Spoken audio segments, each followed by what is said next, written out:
খতমে নবুয়ত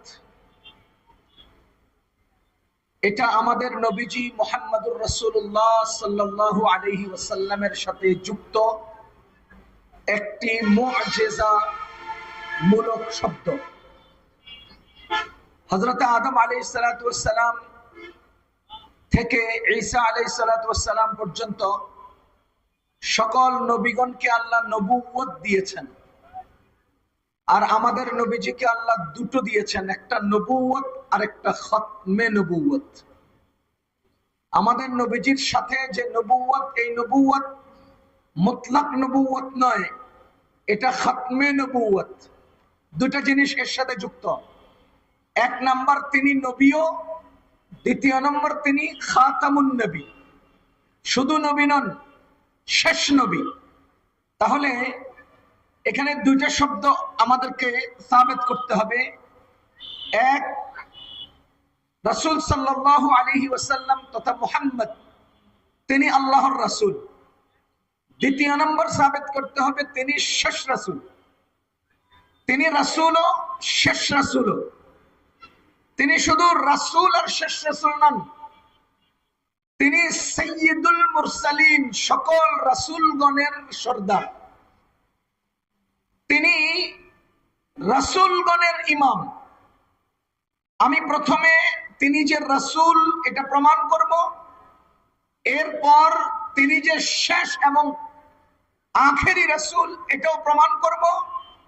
এরপরে এই ব্যাপারে আমাদের করণীয় এবং কিয়ামত পর্যন্ত চলমান এই আন্দোলন সবচাইতে শক্তিশালী, ফলপ্রসূ এবং সবচাইতে বেশি গ্রহণযোগ্য আন্দোলন খতমে নবুয়তের আন্দোলন। এই বিষয়টা আমি প্রমাণ করব ইনশাআল্লাহ। রাসূল করিম সাল্লাল্লাহু আলাইহি ওয়াসাল্লাম মুহাম্মদ, যার নাম মুহাম্মদ আহমদ, তার ব্যাপারে আল্লাহ তাআলা বলেন মুহাম্মাদুর রাসূলুল্লাহ। সুতরাং মুহাম্মদ তিনি আল্লাহর রাসূল, এই কথা কোরআনে অকাট্য আয়াত দ্বারা সাব্যস্ত। কোরআনের অকাট্য আয়াত দ্বারা সাব্যস্ত মুহাম্মদ কি আল্লাহর রাসূল। এবার আসেন শেষ রাসূল। আল্লাহ তাআলা বলেন মা কানা মুহাম্মাদুন আবা আহাদিম মির রিজালিকুম ওয়ালাকিন রাসূলুল্লাহ ওয়া খাতামুন নাবিয়্যিন, ওয়ালাকিন রাসূলুল্লাহ ওয়া খাতামান নাবিয়্যিন। মুহাম্মদ তিনি তোমাদের কোন পুরুষের বাবা নন। তার সাথে দুইটা বিষয় যুক্ত। এক নাম্বার হলো ওয়ালাকিন রাসূলুল্লাহ, তিনি আল্লাহর রাসূল। ওয়ালাকিন রাসূলুল্লাহ, তিনি আল্লাহর রাসূল। ওয়ালাকিন খাতামান নাবিয়্যিন, এবং তিনি সকল নবীগণের শেষ নবী। এই আয়াতের মধ্যে আল্লাহ মুহাম্মদ সাল্লাল্লাহু আলাইহি ওয়াসাল্লামকে তিনি যে রাসূল এবং তিনি যে শেষ রাসূল, দুটোটা বিষয় উল্লেখ করেছেন। আচ্ছা, এখানে কেউ কেউ প্রশ্ন করেন যে খাতাম মানি শেষ, এটা আপনি কি দিয়ে বুঝলেন? মূলত খাতাম মানি আংটি। খাতাম মানি আংটি, সিল। সমস্ত কাজে কর্মে কাগজে কলমে যেই কর্ম, যেই লেখালেখি শেষ করার পর সিল দেওয়া হয়। সিলের পর, সাইন হয়ে যাওয়ার পর নতুন কোনো কথা আর যুক্ত হয় না। এজন্য আল্লাহ তাআলা খাতাম, এটা সিল, এটা সিগনেচার, এটা সর্বশেষ, এই কথা বলে আল্লাহ তাআলা বুঝালেন যে মুহাম্মদ এমন একজন রাসূল যার মাধ্যমে সকল রাসূলগণের শেষ সিগনেচার হয়ে গেছে। পরবর্তী কিয়ামত পর্যন্ত আর কোন রাসূল আসবে না, তিনি শেষ রাসূল। তাহলে আমরা প্রথমত বুঝলাম মুহাম্মদ আল্লাহর রাসূল, দ্বিতীয়ত বুঝলাম মুহাম্মদ আল্লাহর শেষ রাসূল। হাদিস শরীফে মুহাম্মদুর রাসূলুল্লাহ সাল্লাল্লাহু আলাইহি ওয়াসাল্লাম ইরশাদ করেন আনা খাতামুন নবিয়্যিন, আমি হলাম সকল নবীগণের শেষ নবী, অথবা সকল নবীগণের চূড়ান্ত নবী। লা নবিয়্যা বাদি, আমার পরে কোনো নবী নাই। এখানে উলামায়ে কেরাম ছাত্র ভাইরা আছেন, এই লা নবিয়্যা বাদির মধ্যে লা নাফি জিন্স, পুরা নবুয়তের জিন্সকে নফি করার জন্য লা আসছে।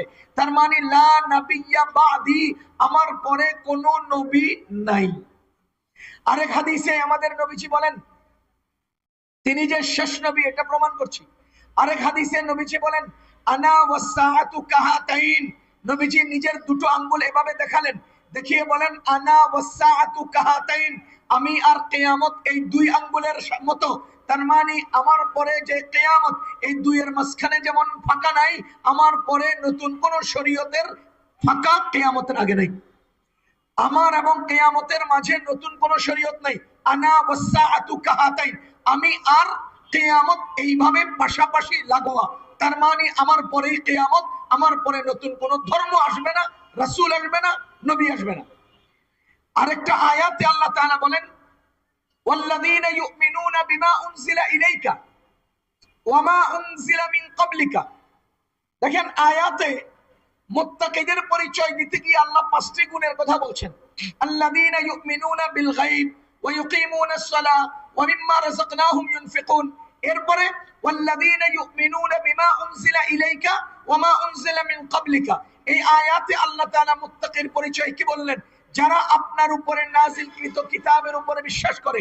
আল্লাহর রাসূল তথা আমাদের নবীজির উপর নাযিলকৃত কিতাবের নাম কি?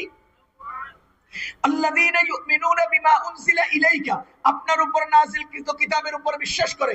ওয়া মা উনজিলা মিন ক্বাবলিকা, আপনার আগে যত নবীগণ আসছেন তাদের উপরে নাযিলকৃত কিতাবের উপরে তারা বিশ্বাস করে। তাহলে আমাদের আগে ঈসা আলাইহিস সালাম, মুসা আলাইহিস সালাম, হযরতে ইদ্রিস আলাইহিস সালাম, হযরতে ইব্রাহিম আলাইহিস সালাম, একেবারে আদম আলাইহিস সালাম থেকে শুরু করে ঈসা আলাইহিস সালাম পর্যন্ত যত নবীগণ এসেছেন, রাসূলগণ এসেছেন, তাদের উপরে নাযিলকৃত সকল কিতাবে যারা বিশ্বাস করে, এরাই হলো মুত্তাকি, এরাই হলো ঈমানদার।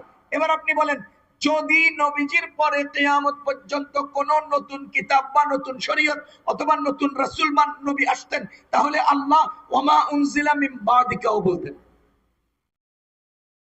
এই আয়াত যেহেতু বলেছে আল্লাযীনা ইউমিনুনা বিমা উনজিলা ইলাইকা ওয়া মা উনজিলা মিন ক্বাবলিকা লা মা বাদিকা, আপনার পরে নাজিল যা হবে এই কথা বলা হয় নাই। সুতরাং চূড়ান্ত আয়াত দ্বারা বোঝা যায় আপনার উপরে শেষ কিতাব, আপনার পরে কিয়ামত পর্যন্ত আর কোনো কিতাব নাজিল হবে না। এজন্য এই আয়াত দ্বারা নবীজির খতমে নবুয়ত প্রমাণিত হয়। খতমে নবুয়ত এটা আমাদের নবীজির একটা মুজিজা। খতমে নবুয়ত এটা আমাদের নবীজির মুজিজা। আপনাকে বলছি কোরআনে কারীম আমাদের নবীজির শ্রেষ্ঠ মুজিজা। আমাদের নবীজির শ্রেষ্ঠ মুজিজা হলো কোরআন। আর খতমে নবুয়ত এটাও আমাদের নবীজির মুজিজা।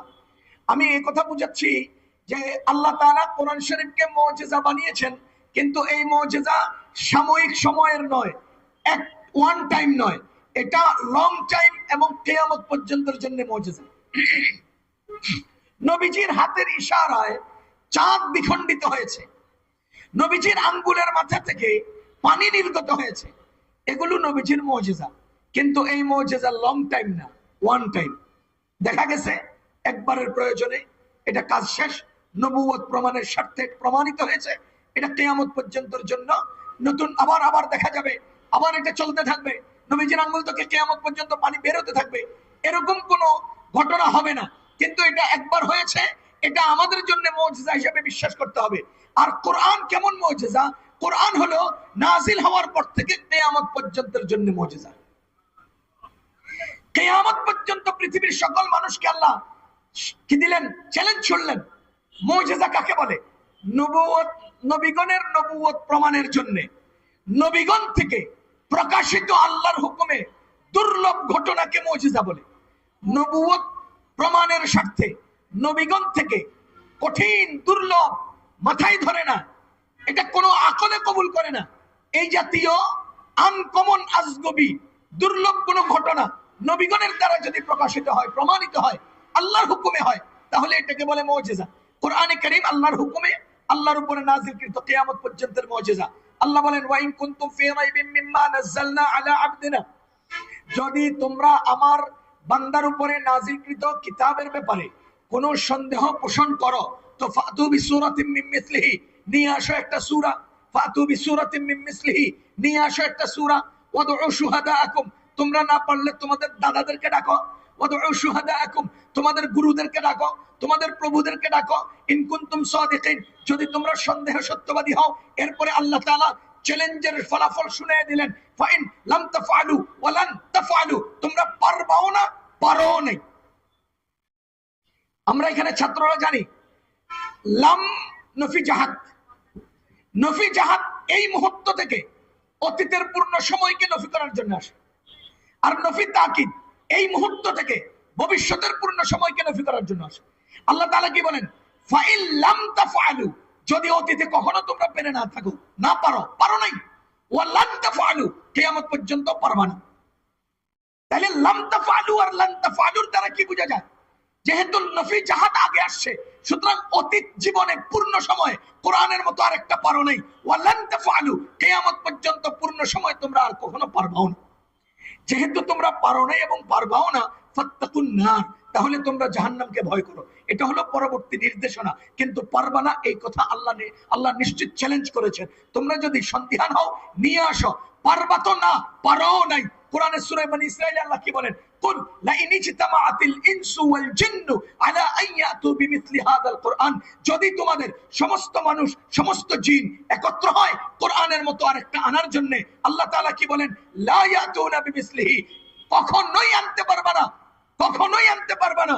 লা ইয়াতুনা বিমিসলিহি ওয়ালাউ কানা বা'দুহুম লিবা'দিন যাহিরা, মানুষ আর জিন এক গ্রুপ অন্য গ্রুপকে যদি সহযোগিতাও করে, হেল্পও করে, ভাই এখানে একটা নোক্তা লাগাও, অর্থ বেশি হবে, এই শব্দটা এখানে বৃদ্ধি করো, তাহলে চমৎকার অর্থ হবে, আরে প্রাঞ্জল ভাষা হবে, উন্নত উচ্চাঙ্গের আরবি হবে। এরকম যদি একে অন্যকে হেল্প করো, সব মানুষ, সব জিন, সব আইনস্টাইন, সব যদি একত্র হয়ে কোরআনের মতো একটা আনতে চাও, আল্লাহ বলেন লা ইয়াতুনা বিমিসলি। তাহলে বলেন তো এই আয়াতগুলো দ্বারা কি বোঝা যায়, কোরআন কি শুধু নবীজির যুগের মুজিজা, না নবীজি থেকে কিয়ামত পর্যন্ত পূর্ণ সময়ের মুজিজা? এটা পুরো সময়ের মুজিজা। ঠিক তেমনি ভাবে আমাদের নবীজির খতমে নবুয়ত, তার মানে তিনি খাতামুন নবী, তিনি শেষ নবী, তারপরে কোন নবী নাই, নবী নাই, নবী নাই, এই নিশ্চিত এই ঘোষণাটাও কিয়ামত পর্যন্তের জন্য মুজিজা। এই মুজিজার পরিপ্রেক্ষিতে কি বলতে হবে, নবীজির মুজিজা, তিনি খাতামুন নবী, সুতরাং মুসাইলামাতুল কাজ্জাব সে কাজ্জাব, আসওয়াদ আইরাসি সে কাজ্জাব, আর এই কাদিয়ানী সেও কাজ্জাব। বুঝা গেল, নবীজির খতমে নবুয়তের প্রমাণের স্বার্থে কিয়ামত পর্যন্ত নবীজির এই মুজিজাকে প্রমাণ করার জন্য, এই মুজিজাকে সাব্যস্ত করার জন্য যারাই এর পেছনে লড়বে, তারাই খতমে নবুয়তের মুজিজা রক্ষার আন্দোলনে লড়লো। আর মজার বিষয়, আমি আপনাকে একটা মজার ঘটনা শুনাই, তো ঘটনা শুনাইলেই বুঝবেন খতমে নবুয়তের মুজিজা কত শক্তিশালী। আমি আপনাদেরকে আগেই বলেছি, মুজিজা কাকে বলে? মুজিজা বলা হয় নবীগণের নবুয়ত প্রমাণের জন্য আল্লাহর নির্দেশে নবীগণ থেকে প্রমাণিত বা প্রকাশিত দুর্লভ ঘটনাকে মুজিজা বলে। দুনিয়ার কেউ চাঁদ দ্বিখণ্ডিত করতে পারে নাই, পারবেও না। পেরেছেন কে? মুহাম্মাদুর রাসূলুল্লাহ, তার নিজের ইচ্ছায় না আল্লাহর হুকুমে। কোন পরিপ্রেক্ষিতের প্রশ্নে, কোন প্রশ্নে তিনি এটা পারলেন? তিনি যে নবী এইটা প্রমাণের প্রশ্নে তিনি আবু জাহাল বা কাফেরদের প্রশ্নের জবাবে আকাশের চাঁদ দ্বিখণ্ডিত করে দেখালেন। তার মানে তিনি নবী, একথা প্রমাণ চাইল তারা, তিনি প্রকাশ করলেন আমি আল্লাহর প্রেরিত রাসূল। তারা বিশ্বাস করলো না, বিশ্বাস না করার জন্য তারা বলল, যদি তুমি রাসূল হও দেখাও তো চারটা দ্বিখণ্ডিত করে। নবীজি কি করলেন? হাতের ইশারা করলেন, এতটুকু নবীজির কাজ। চাঁদ দ্বিখণ্ডিত করা এটা কি নবীজির কাজ? এটা কার কাজ? তাহলে এই দুর্লভ ঘটনা নবীজির ইশারায় আল্লাহ ঘটালেন, কিসের ভিত্তিতে? নবুয়ত প্রমাণের ভিত্তিতে। এটাকে বলা হয় মুজিজা। এবার আমি আপনাদের কাছে যে দাবিটা করছি, আমাদের নবীজিকে আল্লাহ তাআলা আদম আলাইহিস সালাম থেকে ঈসা আলাইহিস সালাম পর্যন্ত যত নবীগণকে যত মুজিজা আল্লাহ দিয়েছেন, মজার বিষয় হলো আমাদের নবীজিকে একা সকল নবীগণের পূর্ণ মুজিজা দান করেছেন। এরপরে অতিরিক্ত মুজিজাও দিয়েছেন। শুধু এই যে মুসা আলাইহিস সালামের মুজিজা কয়টা? 9টা। মুসা আলাইহিস সালামের মুজিজা ছিল 9টা। এর মধ্যে একটা লাঠি, একটা বগল বা পকেটে হাত ঢুকাইলে হাত শুভ্র হয়ে সাদা হয়ে পুরো দুনিয়াকে আলোকিত করে ফেলানো, এরকম একটা মুজিজা ছিল। আরো অনেকগুলো মুজিজা ছিল। আমাদের নবীজির মুজিজা সকল নবীগণের সমষ্টিগত মুজিজার চেয়েও বেশি ছিল। এখন আপনি প্রশ্ন করবেন, হুজুর হযরতে ইব্রাহিম আলাইহিস সালাম আগুনে পড়েছিলেন, বলেন ইব্রাহিম আলাইহিস সালাম আগুনে পড়েছিলেন কিনা? সেখান থেকে অক্ষত নিরাপদ উঠে এসেছেন, এটা ইব্রাহিম আলাইহিস সালামের মুজিজা।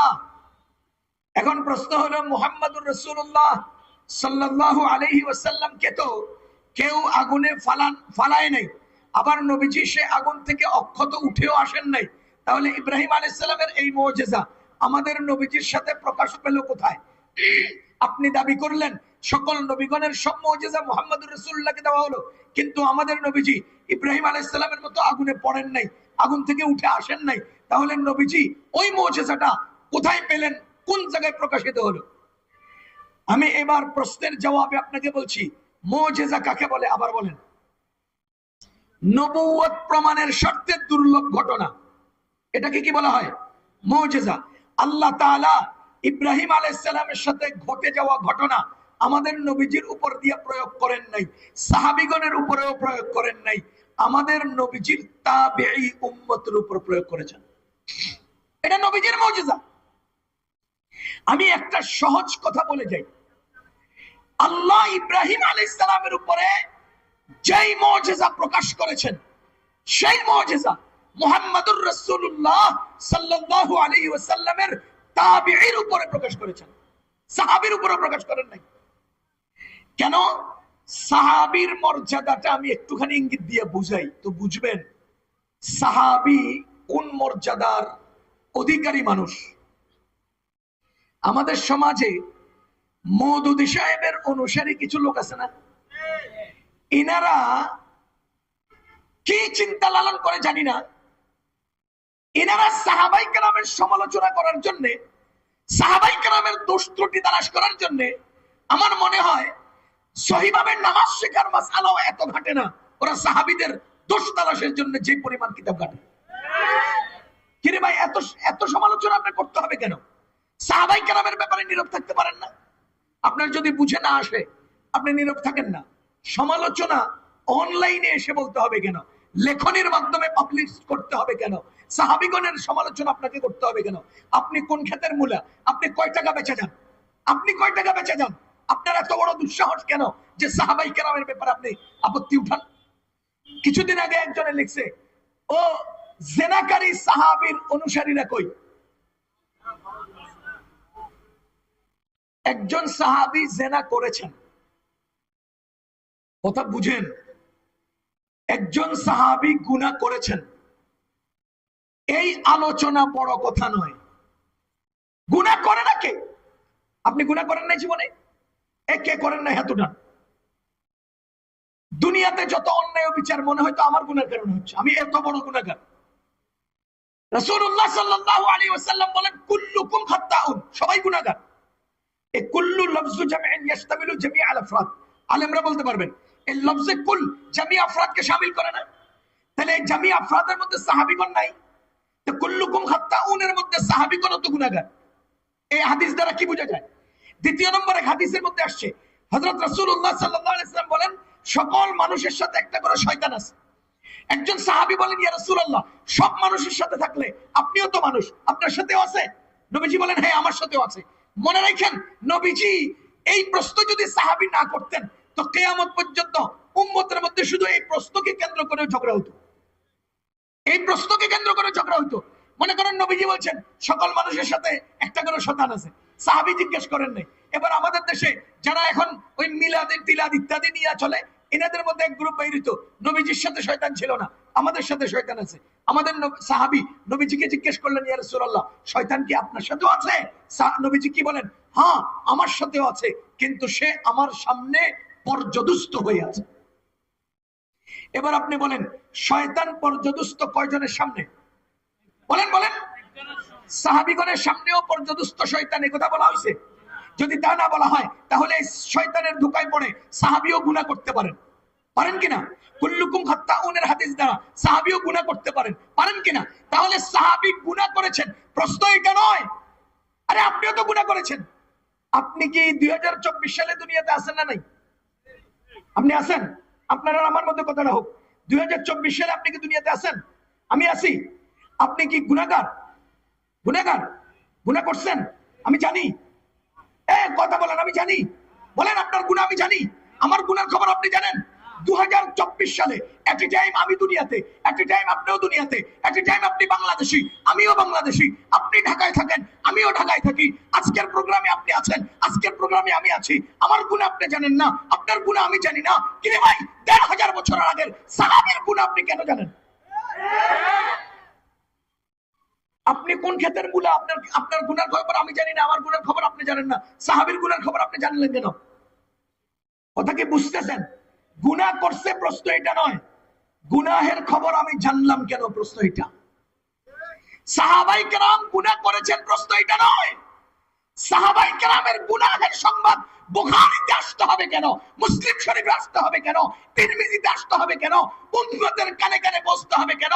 কিয়ামত পর্যন্ত উম্মতটা চর্চা করতে হবে কেন? প্রশ্ন হলো এটা।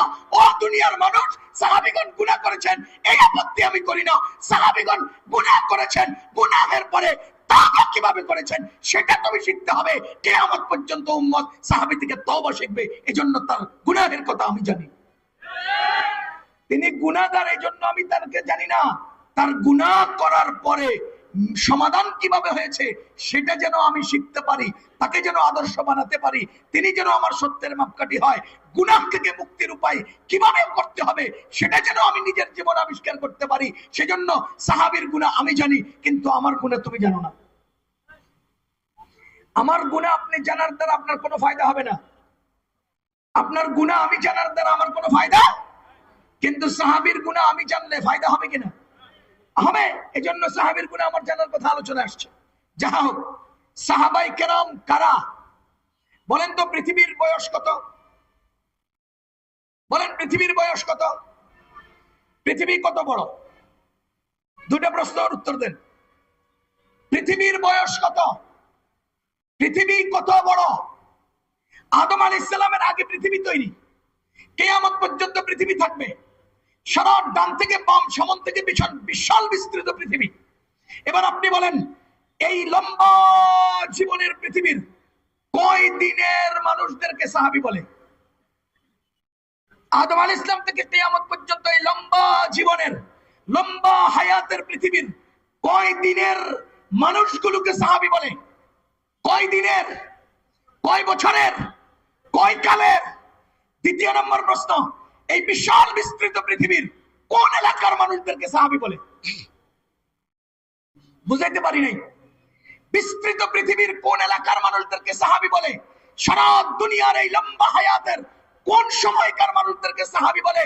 ও মিয়া, আপনি আর আমি নির্ধারণ করি নাই কারা সাহাবী হবেন, কোন কালের মানুষরা সাহাবী হবে, কোন দেশের মানুষরা সাহাবী হবে, কোন দেশের মানুষেরা সাহাবী হবেন, নবীজির সঙ্গী হবেন, নবীজি শরীয়ত কাদের কাছে রেখে যাবেন।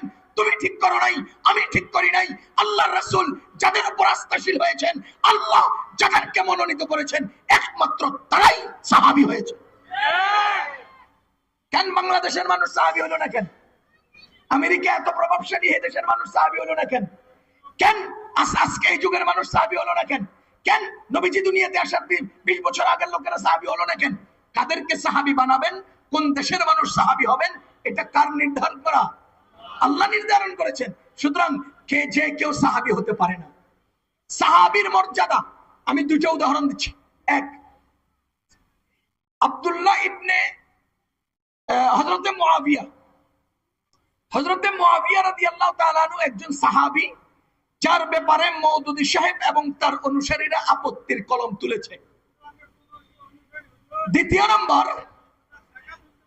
নম্বর, পণ্ডিতি কম করবেন, পণ্ডিতি ছাড়া সব করবেন, পণ্ডিতি ছাড়া সব করবেন। ঠিক আছে? শুধু পণ্ডিতি করবেন না, শুধু পণ্ডিতি করবেন না। আপনি যে যোগ্যতা রাখেন না, অথর্ব, এটা স্পষ্ট হয়েছে এতগুলো মানুষের সামনে। আপনি ওখান থেকে প্রশ্ন উত্থাপন করছেন, পণ্ডিতি করবেন না, দুনিয়া সব করবেন। আসেন আমার কথা শেষ করি, আপনার প্রশ্ন জানার দরকার হলে আমার কাছে জিজ্ঞেস করবেন। পেছনে সাহাবাই কেরাম, এই কেউ কথা বলবেন না।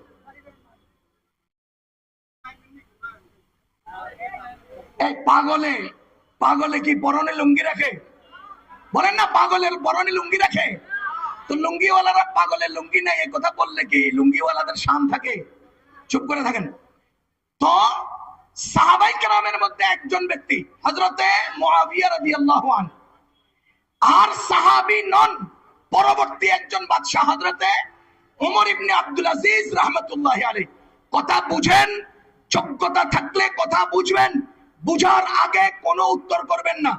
গত 15 বছরের ফ্যাসিস্ট সরকারের অনুসারী আওয়ামী লীগের জালেমরা কথা বুঝার আগে ক্ষিপ্ত হয়েছে। আল্লাহর কসম, বুঝার আগে ক্ষিপ্ত হওয়ার সুযোগ আর নাই। ওরা বুঝার আগে ক্ষিপ্ত হইতো, আর সময় দেওয়া যাবে না। বুঝার আগে কাউরে ক্ষিপ্ত হওয়ার সুযোগ দেওয়া যাবে না। আমি জোরালো কণ্ঠে বলেছি, কোন অশিক্ষিত গন্ড মূর্খকে স্টেজে উঠতে দিবেন না, কোন পাগল ছাগলকে স্টেজের আশপাশে দাঁড়াইতে দিবেন না, তাহলে সব সোজা থাকবে। সব গত 15 বছর আমাদেরকে অনেক জ্বালাইছেন, আর জ্বালাইয়েন না। 15 বছর কথা কইতে সুযোগ দেন নাই, 30 বছর বলতে থাকবো, 30 বছর বলবো। মিয়া পণ্ডিতি করবেন না। কাবুরা মাকতান ইনদাল্লাহি আন তাকুলু মা লা তাফআলুন। আল্লাহর কাছে সবচেয়ে বড় অপরাধ পণ্ডিতি। এই সূরা সফরে এই আয়াতের কি অর্থ জানেন? আল্লাহর কাছে সবচেয়ে বড় অপরাধ পণ্ডিতি। সাহাবীগণ পণ্ডিত ছিলেন, পণ্ডিতি জাহির করতেন না। জিবরাইল আলাইহিস সালাম আসলেন, পায়ের সাথে হাঁটু মিলাইয়া বসলেন, আর রানের উপর হাত রাখলেন, 5টা প্রশ্ন করলেন। সাহাবাই কেরাম বসেছিলেন, ওমর রাদিয়াল্লাহু তাআলা উপস্থিত ছিলেন। একদিন রাত চলে গেল, পরের দিন নবীজি জিজ্ঞেস করেন, ও ওমর, গতকালকে লোকটা যে আসছে তুমি কি চিনতে পারছো? ওমর কিছু হলেও বুঝতে পেরেছেন, কিন্তু ওমর পণ্ডিত ছিলেন, পণ্ডিতি করেন নাই, যার কারণে ওমরে উত্তর দিবেন আল্লাহু ওয়া রাসূলুহু আলাম, আল্লাহ আর আল্লাহর রাসূল ভালো জানে। মিয়া সাহাবায়ে কেরাম পণ্ডিত ছিলেন, পণ্ডিতি করেন নাই। পণ্ডিতি করবেন না, শুধু পণ্ডিতি করবেন না, শুধু পণ্ডিতি করবেন না। আল্লাহ পণ্ডিতি ছাড়া সব ভালো বোঝে। কথা বুঝতেছেন? পণ্ডিতি করেন না। তো মুআবিয়া রাদিয়াল্লাহু তাআলা তিনি কারো আপত্তির, ওমর ইবনে আব্দুল আজিজ কারো আপত্তির না। মুআবিয়া সাহাবী, ওমর ইবনে আব্দুল আজিজ সাহাবী না। আপনারা কি বুঝতেছেন? এবার আসেন, আব্দুল্লাহ ইবনে মুবারক রাহমাতুল্লাহি আলাইহিকে একজন এসে জিজ্ঞেস করতেছে যে মুআবিয়ার দাম বেশি না ওমর ইবনে আব্দুল আজিজের দাম বেশি? উনি কয়, কিরে তুমি কি ধরনের প্রশ্ন করলে এটা? কয় না, আমার একটু জানার আগ্রহ। আব্দুল্লাহ ইবনে মুবারক রাহমাতুল্লাহি আলাইহি উত্তর দেন, মুআবিয়া নবীজির সাথে যুদ্ধে গিয়েছিলেন? কয় জি গিয়েছিলেন। কয় উনি ঘোড়া ব্যবহার করেছেন? কয় জি করেছেন। কয় ওনার ঘোড়ায় ময়দানে উঠতে যখন যুদ্ধ করছিল তখন উড়ে উড়ে বালু রাস্তায় যখন ময়দানে উঠতেছিল, ঘোড়ায় নিঃশ্বাস নেওয়ার সময় নাকে দিয়া বালু প্রবেশ করেছিল? কয় জি করেছিল। আব্দুল্লাহ ইবনে মুবারক বলে, শুনো, মুআবিয়ার ঘোড়ার নাকে যেই বালু প্রবেশ করেছে ওই বালুও ওমর ইবনে আব্দুল আজিজের চেয়ে দামি। ওমর ইবনে আব্দুল আজিজের দাম কত? মুআবিয়ার ব্যবহৃত ঘোড়ার নাকে প্রবেশ করা বালুর চেয়েও কম। সদ হাজারা আবু হানিফা হাম জুনাইদ খাকে পায়ে বু হুরায়রা না রসদ। 1000 আবু হানিফা, 1000 জুনাইদ বাগদাদি একজন আবু হুরায়রার পায়ের ধুলা সমান হবে না। তুমি কে মিয়া? তুমি কে সাহাবীর ব্যাপারে আপত্তি উঠাও? 2 নম্বর উদাহরণ আমি খুব সংক্ষেপে বলবো, বলতে গেলে লম্বা কথা। আপনারা জানেন মুসা আলাইহিস সালাতু ওয়াস সালাম মাদায়েন থেকে যখন মিশরের দিকে যান, ওই যে ফেরাউনের বাড়িতে যাবে, ফেরাউনকে দাওয়াত দিবেন, যাওয়ার পথে ওনার স্ত্রীর সাথে ছিলেন, তিনি একটু আগুনের দরকার হলো, পাহাড়ের পাদদেশে তিনি স্ত্রী এবং অন্যান্যদেরকে সাথে রেখে গিয়ে পাহাড়ের পাদদেশে গেলেন। আল্লাহ তাআলা মুসা আলাইহিস সালামকে ডাক দিয়ে বললেন, হে মুসা, ইন্নাকা বিল ওয়াদিল মুকদ্দাসি তুয়া, তুমি একটা পরিচ্ছন্ন পবিত্র জায়গায় এসেছো, জুতাগুলো খোলো। মুসা, তোমার হাতে এটা কি? তিনি বলেন, এটা আমার লাঠি। ছেড়ে দাও লাঠি। তিনি লাঠিটা ছাড়লেন, ওই লাঠি ফাইদা হিয়া হাইয়াতুন তাসা, সেটা একটা সাপ হয়ে ওই সাপটা আবার ছটফট শুরু করছে। মুসা আলাইহিস সালাম দীর্ঘ 12 বছর এইটাকে লাঠি হিসেবে ব্যবহার করলেন। হাতের লাঠি মাটিতে পড়ে সাপ হয়ে গেল।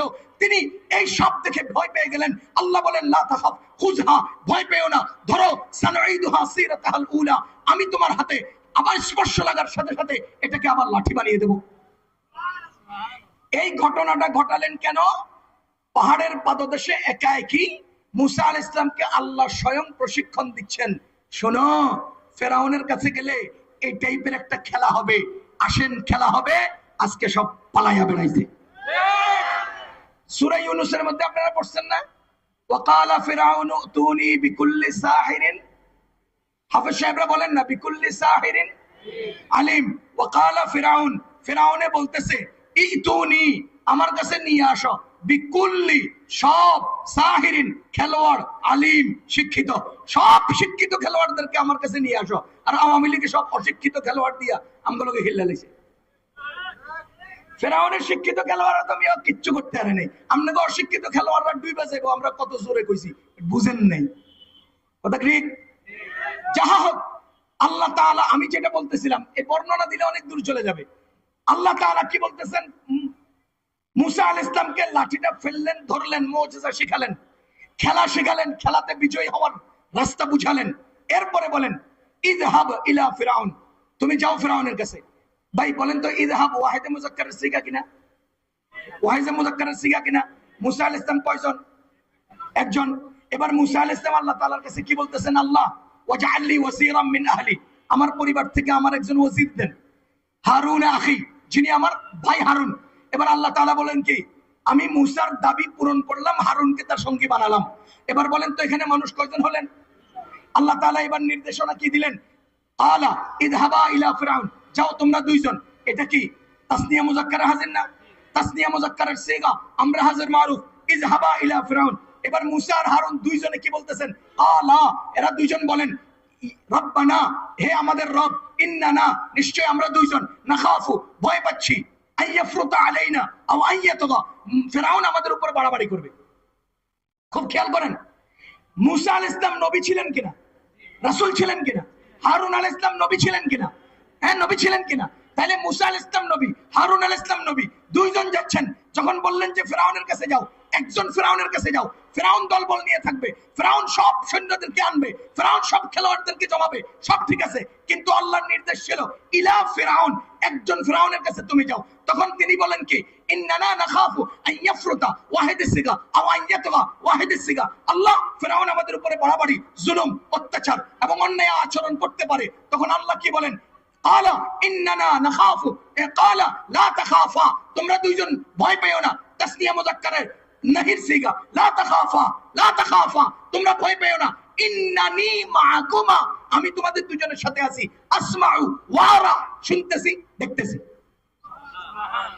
এবার বলেন মুসা আলাইহিস সালামের সাথে কে ছিলেন? হারুন। মুসা আলাইহিস সালামের সাথে কে ছিলেন? হারুন। এবার বলেন তারা দুইজনে একত্রে বলছেন আমরা ভয় পাচ্ছি। কথা বলেন, তারা দুইজনে কি বললেন? আমরা ভয় পাচ্ছি। এবার তাদেরকে ভয় পাইও না অভয় দিলেন কে? আল্লাহ। এবার আমি আপনাকে জিজ্ঞেস করতে চাই, আমাদের নবীজি যখন মক্কা থেকে হিজরতে মদিনায় যায়, সাথে কে ছিলেন? আবু বকর কি রাসূল ছিলেন? আবু বকর কি নবী ছিলেন?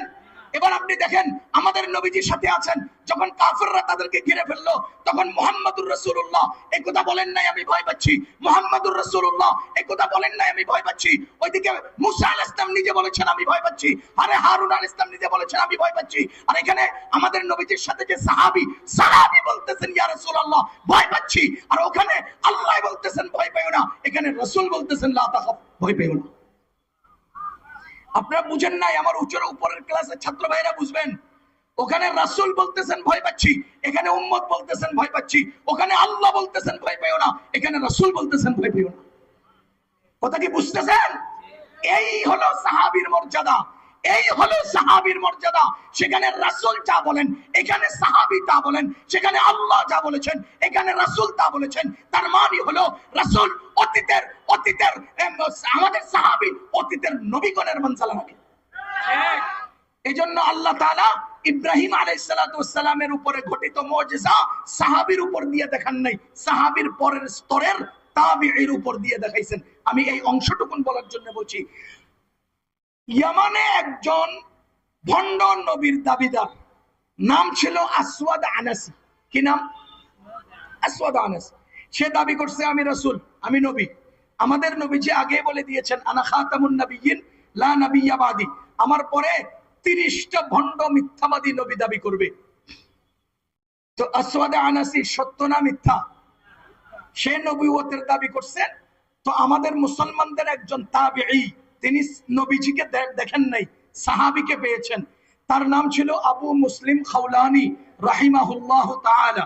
আবু মুসলিম খাওলানি রাহমাতুল্লাহি আলাইহি তিনি আসওয়াদ আনাসের সামনে গিয়ে বলে, তুই মিথ্যুক, তুই ভণ্ড, তুই কাজ্জাব, তুই দাজ্জাল, তুই সবচেয়ে নিকৃষ্ট জানোয়ার, মানে সবকিছু বলছে।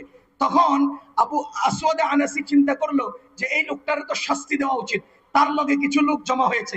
আপনারা মনে রাখবেন, আপনি যতই একেবারে নাম করা নিকৃষ্ট মিথ্যাবাদী, চোর, ডাকাত, লুচ্চা, আরো কিছু হন, সমাজের মধ্যে আপনারে সাপোর্ট দিবার লোক জমা হয়ে যায়। এটা জানোয়ার, এরপরে এর পিছনে কতগুলো লোক ছুটে। এটা একেবারে মানে মার্কা মারা চোর, এরপরে দেয় এর পিছনে পিছনে কত লোক। তাহলে আসওয়াদ আনাসি মার্কা মারা কাজ্জাব, আসওয়াদ আনাসি মার্কা মারা মিথ্যাবাদী, এরপরে তার দলবল হয়ে গেছে। এখন তার দলবল লোকজন হুকুম করছে, পরামর্শ দিছে যে হে নবী, আপনি এক কাজ করেন, আবু মুসলিম খাওলানিকে একটা গর্ত করে আগুন জ্বালিয়ে আগুনের মধ্যে ছেড়ে দেন। তো সে তাই করলো, উত্তপ্ত আগুনের মধ্যে আবু মুসলিম খাওলানিকে ছেড়ে দিল। মজার ঘটনা শুনেন। আবু মুসলিম খাওলানি রহমতুল্লাহি আলাইহি পানির নিচে কিছুক্ষণ থাকে, আগুনের মধ্যে কিছুক্ষণ ছিলেন, অনেকক্ষণ পর্যন্ত আগুনে বসে রইলেন। এরপরে নিরাপদ, অক্ষত, পরিপূর্ণ, সুস্থ সবল উঠে উঠলেন, একেবারে অক্ষত উঠে আসলেন। কাপড়টাও জ্বলে নেই, সুতাটাও জ্বলে নেই, শরীর তো স্পর্শ করেই নেই। এখন এই খবর পুরা ইয়ামানে বাই দবাই ছড়িয়ে গেল সবার কাছে। এবার উনি যখন আগুনে ফালাইয়াও কিছু করতে পারে নাই, এতদিন আমগুনে হুমকি দিছস, মাইরালামু, কেটালামু, ধরালামু, ছিঁড়ে ফেলমু, এরপরে আগুনে ফালাইছস, কিছু করতে পারস নাই, তার মানে তুই আমার আর কিছু করতে পারবি না। এখন আসওয়াদে আনাসি ভণ্ড এই বক্তব্য আবু মুসলিম খাওলানি আগে যদি এক জায়গায় দিতেন, এখন 100 জায়গায় দেন। আগে যদি একবার বলতেন, এখন 100 বার বলেন। আগে যদি উচ্চ আর নিচু আওয়াজে বলতেন, এখন উঁচু আওয়াজে বলেন। এই যে আসওয়াদ আনাসি ভণ্ড, তো এতদিন পর্যন্ত চেষ্টা করছে রুখতে, এখন আর রুখতে পারে নাই। এবার কি হয়ে গেছে, তিনি জোর আওয়াজে বলা শুরু করছেন। এখন তার মুরিদানরা বলতেছে যে আবু মুসলিম খাওলানিকে আর ইয়ামানে থাকতে দেওয়া যাবে না, ওরে এই দেশ থেকে বাইর করে দেন। তো তাকে একটা উটের উপর উঠিয়ে ছেড়ে দেওয়া হয়েছে। হ্যাঁ, তিনি সেখান থেকে রওনা দিয়ে সোজা মদিনায় চলে আসছেন। তো এই যে সংবাদটা ব্যবসায়ীদের মাধ্যমে বাই দুবাই মদিনায় আগে চলে আসছে।